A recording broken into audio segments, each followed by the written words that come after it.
नमस्कार, मी जगदीश देशमुख। आज महाराष्ट्रामध्ये आपल्या सगळ्यांचं स्वागत। बातम्या पाहूया विस्ताराने। सुरुवातीलाच बातमी आहे ठाकरे बंधूंसंदर्भात।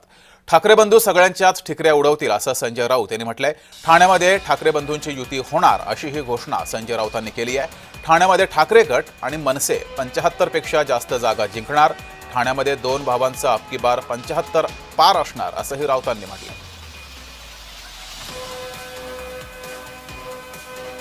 आम्ही आणि मनसे ठाण्यामध्ये लढणार आणि सत्तेवर येणार। आमचाही नारा 75 पार आहे। बोला, दोन ठाकरे करणार सगळ्यांच्या ठिकऱ्या, यांचा सगळा खेळ आता संपत आलेला आहे।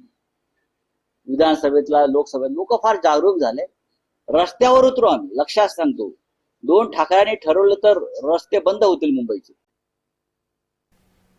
महाराष्ट्र नवनिर्माण सेनेचे प्रमुख आणि त्यांचे बंधू राज ठाकरे यांच्या उपस्थितीत सांगितलं की आम्ही एकत्र राहण्यासाठीच एकत्र आलेलो आहोत।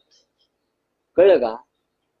हे तुम्ही तुमच्या डोक्यात एक कार्यक्रम पक्का करा की आम्ही एकत्र राहण्यासाठी एकत्र आलेलो आहोत।